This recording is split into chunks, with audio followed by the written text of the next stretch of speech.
il ne veut pas abandonner. Il préfère qu'on parle le laisser. Tu sais déjà, ils sont presque à la deuxième sprint. Hein. Ils sont presque à la deuxième point chaud. C'est pas mon problème. Je n'ai pas l'habitude de nager, je suis malade.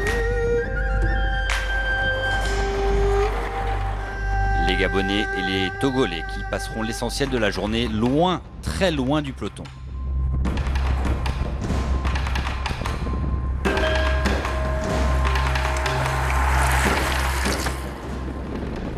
Avec un vent défavorable sur la route du Niger, le peloton est largué. Bien plus que cela, 15, 20, 30 minutes et bientôt encore plus. À 10 km de l'arrivée, 3 hommes vont tenter une attaque. Djeloul, le Marocain, le Belge Laurent Mars et le Burkinabé Gueswende Sawadogo. Peut-être la bonne ouverture pour le héros local, mais celui-ci ne collabore pas. Ils seront repris. Les 15 se présentent groupés pour le final. La Fada, 6 Marocains contre 3 Belges avec en outsider les Burkinabés. Et comme à Bobo, comme à Banfora, comme à Dédougou et comme à Houndé, le Belge Lionel Sine se montre le plus rapide.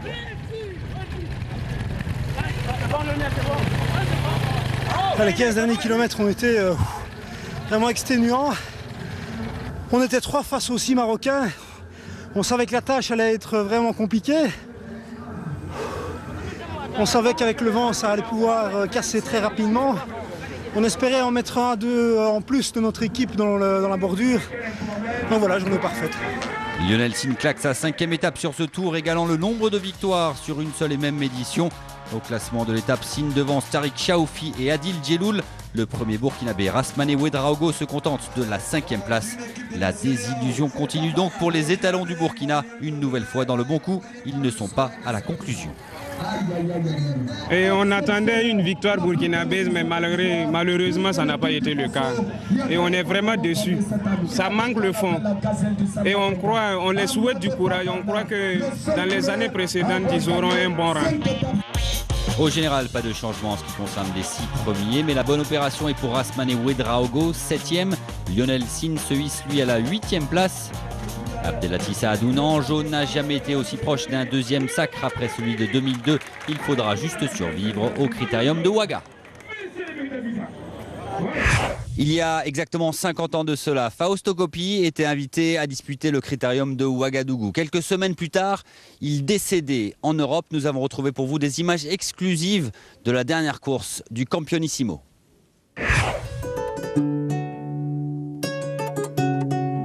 En 1959, un an avant l'indépendance de la Haute-Volta, j'avais à peu près 14 ans à l'époque, on nous a annoncé l'arrivée de grands coureurs qui doivent venir d'Europe pour courir avec les Européens qui couraient déjà ici.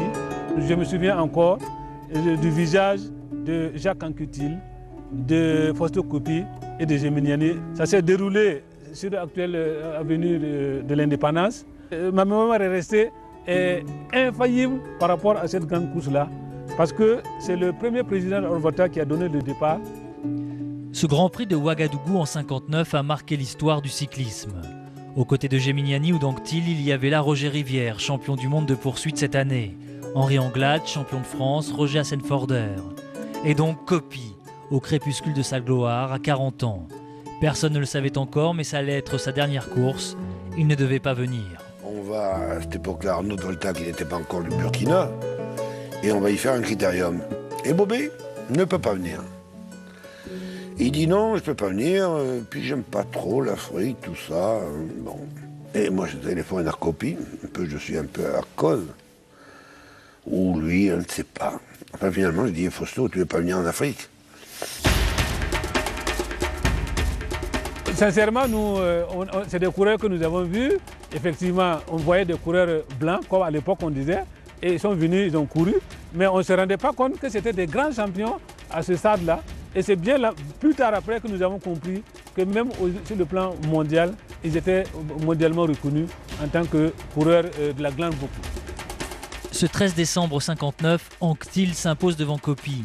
Ce n'est évidemment pas ce résultat qui a offert la postérité au Grand Prix de Ouagadougou. La course en elle-même serait déjà oubliée s'il n'y avait eu ces lendemains. Donc après cette époustouflante course, je peux dire, Eh bien, pour amuser donc, la galerie, ils ont été invités à faire une excursion dans la réserve à Arlit pour aller visiter les animaux sauvages. Je me rends compte qu'il se passe quelque chose.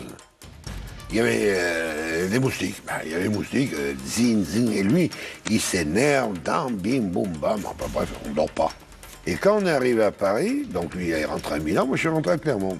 Et juste avant Noël, on se téléphone, et puis il m'a dit, je suis pas bien. Et ben je dis, moi non plus, je suis pas bien. Et effectivement, d'un seul coup, moi, j'ai été foudroyé. Quand j'étais en état, que j'étais déjà plus fort, on est venu me dire, voilà ce qui s'est passé. Et on m'a mis les journaux, c'est là que j'ai compris le drame. Fausto Coppi décède le 2 janvier 1960, moins de 3 semaines après le Grand Prix. La dernière course de l'un des plus grands champions de cyclisme eut lieu à Ouagadougou. Voilà, ainsi s'achève cette 9e journée sur le Tour du Faso à Fada Ngourma. Demain, ultime étape, le fameux critérium de Ouagadougou que vous pourrez suivre sur TV5 Monde, sur CFI et sur notre site internet www.tv5monde.com. À demain.